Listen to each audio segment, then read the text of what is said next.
Thief at the National Zoo, Chapter 3. Casey Remembers. Everyone started talking at once.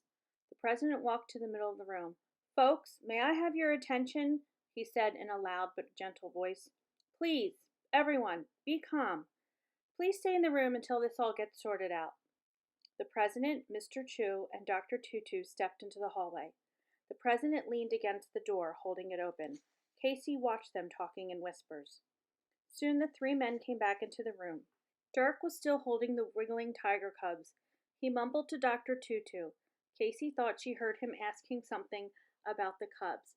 Dr. Tutu nodded, and he and Dirk left the room together. Before the door closed behind them, Casey saw Dr. Tutu unlock door number 3 across the hall. In a couple of minutes, the two men came back without Ricky and Lucy. "I know this is going to be annoying," the president said to the group, "but this room and everyone in it will have to be searched." Several of the guests groaned. "I have a babysitter," said one woman.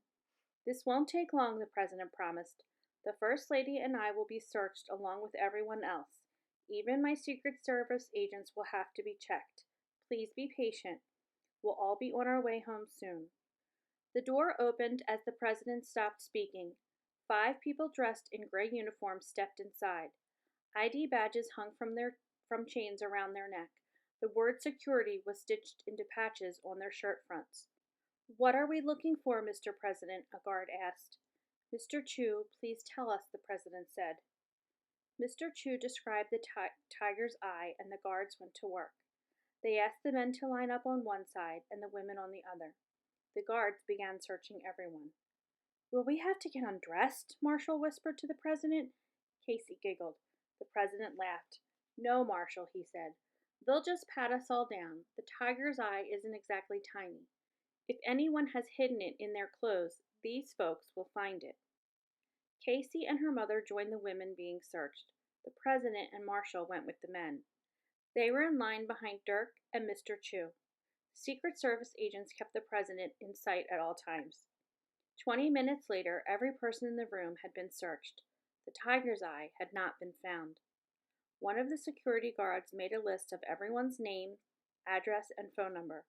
Then the people were allowed to leave. Casey stood with her mom, waiting for the president. He was talking to Mr. Chu. The president had his hand on Mr. Chu's shoulder, speaking quietly. Sun Wu's father looked very angry. Casey would have given anything to know what was being said. Casey had a strong feeling that searching the guests had been a waste of time.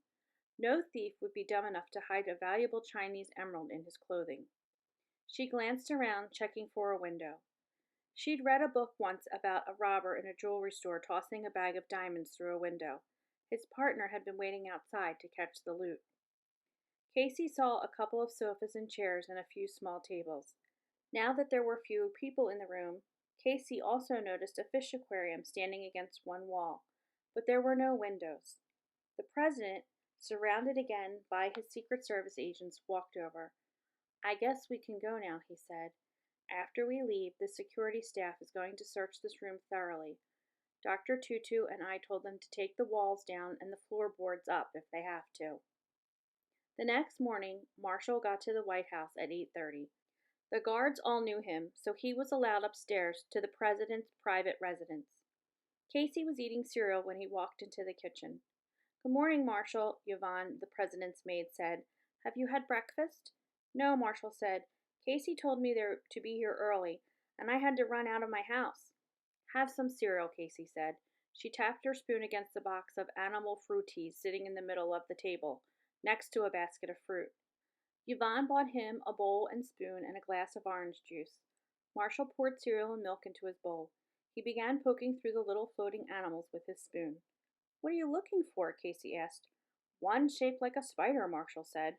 Marshall loved any animal except for those with 8 legs. "Marsh, there are no spider shapes," Casey reminded him. "Fruities are all circus animals, remember?"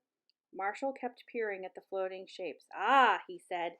He grabbed the shape and held it up. "No spiders, eh? So what's this?" Casey shook her head. "It's a chimpanzee, Marsh," she said. Marshall popped the chimp into his mouth. "So why did you make me get out of bed so early?" he asked. I've been thinking about this missing jewel, Casey said. You mean the security guards didn't find it yet? Casey shook her head. I don't think so. And the president made a bunch of phone calls to China last night. She gestured toward the president's study. I think he's talking to Mr. Chu right now. Marshall swallowed a mouthful of fruities. So what do they say? Marshall, I don't listen to other people's private phone calls, Casey said. You don't? Marshall asked with big eyes. Casey wanted to be a TV anchor person when she grew up. She was preparing herself by reading newspapers, watching the news on TV, and being extra observant. Casey sighed. Well, I did hear a few things, she admitted. By accident, she added when Marshall gave her another look. I think the president was talking to the premier of China. The president promised he'd find the tiger's eye, even if he had to call out the National Guard. Marshall gulped some orange juice. Maybe the thief swallowed it, he said. I saw a movie once where some crook swallowed a gold ring. Marsh, the tiger's eye is too big, Casey said. She grabbed an apple from the fruit bowl. It was bigger than this. She got up and began pacing around the kitchen. We both saw the tiger's eye in the box, right? Right, Marshall said, still eating his cereal. And the only time anyone could have taken it out of the box was when the lights went out, she said. Right, Marshall repeated. But the room was totally dark. How would anyone be able to find a black box in a black room? He took the last sip of his orange juice. Do you think the crook knew the lights were going to go out? How could he know? Casey asked. Unless he knew that someone else was going to make the lights go out, Marshall said. Someone who wasn't in the room. Casey stared at Marshall. Of course, she said. The thief was working with a partner. They must have planned the whole thing in advance, Marshall said. They had to know that the Chews, the Emerald, and the party were last night. Everything. Casey was staring at her Fruities box. Marshall snapped his fingers in front of her face. Casey? Hello? Anyone home? Casey looked at him. I think I touched him in the dark, she said quietly. Who? Marshall asked. When the lights went out. Someone smacked into me, Casey told Marshall. I grabbed for the table to keep from falling. I felt someone's hand in the dark. At the time, I didn't think much of it, but now I think it was the thief's hand. I touched him when he was reaching for the black box. Wow, Marshall said. Was it a man or a woman's hand? Casey shook her head. It could have been either, I guess, she said. I just know my fingers touched skin, so I backed away. Marshall nodded. So now we know the crook had skin, he said wisely. Very funny, Marsh, Casey said. So now what? Marshall asked. Casey made a decision. She grabbed Marshall by the arm. Let's go, she said. Go where? To the scene of the crime, Casey said.